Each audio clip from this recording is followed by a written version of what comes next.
Hey everyone, and welcome back for another deep dive with us. This time we're tackling the Dalai Lama's Our Only Home, and we've got summaries and excerpts ready to go. So we're aiming to kind of break down his main points about this whole environmental crisis thing, Yeah. help you get the core of what he's saying without having to read the whole book. Yeah, it's really a message for our times, wouldn't you say? I mean, he comes out strong right away, calling it an environmental emergency. Right from the get-go. Straight out of the gate, I mean, part one. it's all right there. Rising temperatures, extreme weather pollution, Yeah. all those species disappearing. Yeah. Uh, Yeah.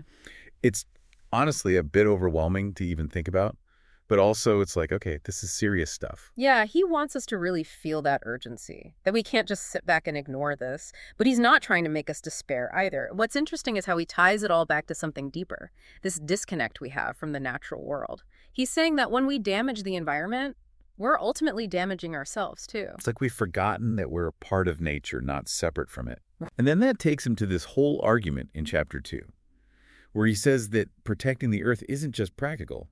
It's like a moral duty. It's a huge shift in how we think about things. Yeah. He wants us to extend that compassion we have, not just to other people, but to all living things. It's not just about saving the polar bears because they're cute. It's about understanding that we're all interconnected, part of this whole web of life. Okay, but how do we actually live that out?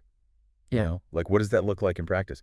He does give some examples of communities that are making changes based on this ethical idea, and that's really inspiring. It made me wonder, how does this idea of ethical responsibility to the planet, how does that resonate with you?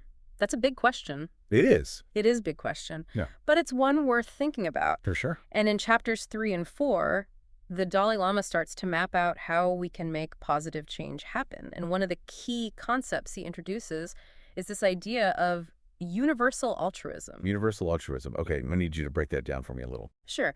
Basically, it means that our actions should be guided by a genuine concern for the well-being of everyone, not just the people around us now, but future generations, too.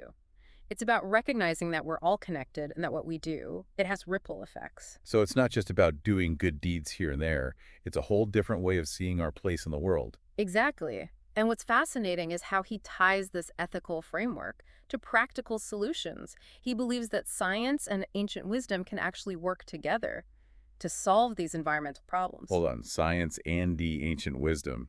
How does that work? Well, think of it this way. Ancient wisdom, with its focus on compassion and interconnectedness, that gives us the ethical framework for our actions, the why behind what we do.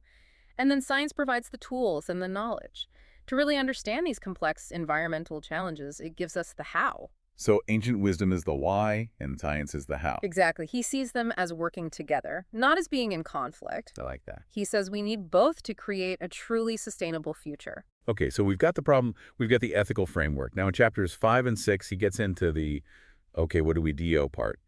He seems to put a lot of emphasis on young people leading the way and global cooperation being really important for making change. Yeah, and that makes a lot of sense, doesn't it? I mean, it's their future we're talking about. He believes that young people have this energy and passion, and they're not afraid to speak up about what's right, so they can lead the charge. But he also offers practical steps that we can all take, no matter how old we are. Can you give us some examples? What are some of the things he suggests? Well, he talks about things like recycling, being more mindful about what we buy and consume, supporting businesses that are trying to be eco-conscious. Simple things. Simple things, but if we all did them, it could have a big impact. It's a good reminder that even small actions can make a difference. Exactly. And he also emphasizes that we need to work together, like get involved in our community, support organizations that are working to protect the environment, advocate for policies that make sustainability a priority. Because individual actions are important, but we also need systemic change to really solve a problem this big. So it's a multi-pronged approach. Individual action combined with collective action to create lasting change.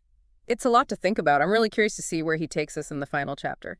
Well, in chapter 7, he brings everything together and lays out his vision for the future. And what's powerful about it is that he's not being naive. He acknowledges the challenges, but he believes that a sustainable and compassionate future, it is possible if we act now.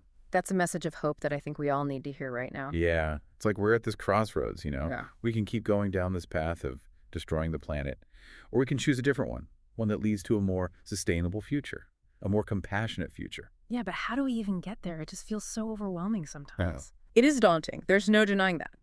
But the Dalai Lama believes that the key is Yeah. cultivating a sense of universal responsibility, recognizing that we're all connected, Oh. that our actions have consequences, and that we all share this responsibility to take care of our planet and each other.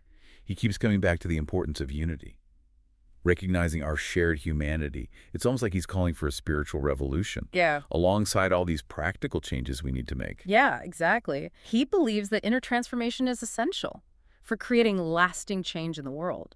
And that's why he puts so much emphasis on cultivating qualities like compassion, empathy, a deep sense of interconnectedness.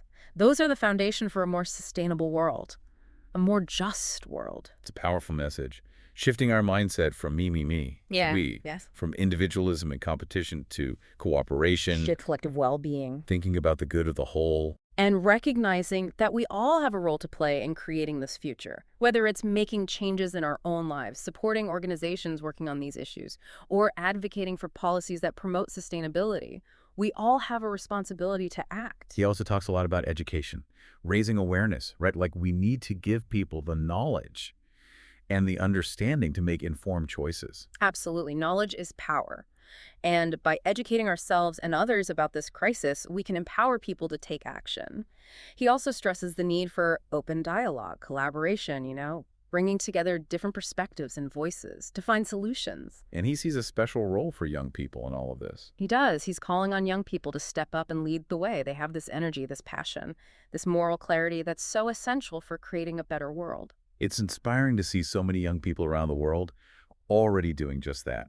Organizing, protesting, demanding action on climate change. They get it. They do. And their voices are getting louder and more powerful every day. That's a source of real hope. It shows that people are waking up to the urgency of this crisis, and they're ready to fight for a better future. So even though the Dalai Lama doesn't sugarcoat things, he paints a very real picture of the challenges.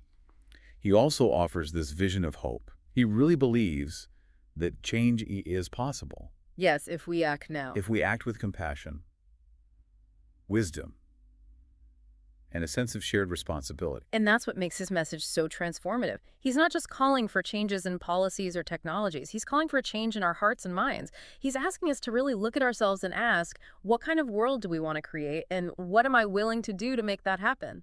It's a deep question, It is. one that requires us to think beyond our own individual needs and wants. But it's a question worth asking, because in the end, the fate of our planet, the well-being of all living beings, it depends on our answer. Yeah, those are some high stakes. Yes. Really makes you realize that this isn't just some abstract issue. This is about our survival. It is. And the choices we make today, they'll have consequences for generations to come.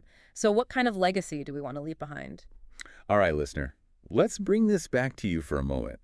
We've talked about the problem, the ethical framework, the Dalai Lama's vision for the future. So what are you taking away from all of this? What resonates with you the most? Yeah, it really makes you think. But one thing I like about his message is it's not all doom and gloom, He really believes we can create a better future. But it's going to take action both individually and together. Exactly. It's about taking that inspiration and turning it into something real. Like Welcome. making conscious choices in our everyday lives. What we buy, the food we eat, how we get around, how much energy we use. Right, all those little things that can feel kind of insignificant. Mm-hmm. But when everybody makes an effort, Mm-hmm. it could really add up. Absolutely. And let's not forget about collective action. The Dalai Lama really emphasizes getting involved in our communities, supporting those organizations that are working to protect the environment, and speaking up for policies that support sustainability. So it's not just about our personal choices. It's also about using our voices to push for bigger changes, demanding better from our leaders. Exactly. And that's why education and awareness are so important. We need to give people the knowledge and understanding to make good choices and to hold those in power accountable. Knowledge is power, right? The more we understand how everything is connected, the more likely we are to act in a way that benefits everyone. That's the core of his message. Recognizing our shared humanity and extending compassion to all beings. And this isn't just some airy-fairy philosophy. It's about taking concrete steps to build a more just and sustainable world. So as we wrap up this deep dive into our only home, I want to leave you with this final thought from the Dalai Lama. He talks about cultivating a sense of universal responsibility. Mm. What does that mean for you? Yeah, what does that look like in your life? How can you embody that in your own unique way? It's a journey, It is. but it's one worth taking. And you don't have to go it alone. If you're looking for more books and ideas to help you on that journey, be sure to check out https://booksondemand.ma. They've got a ton of great titles to inspire and guide you. Keep learning, keep exploring, keep asking those questions. And most importantly, keep taking action. The future really does depend on it. Thanks for joining us on this deep dive.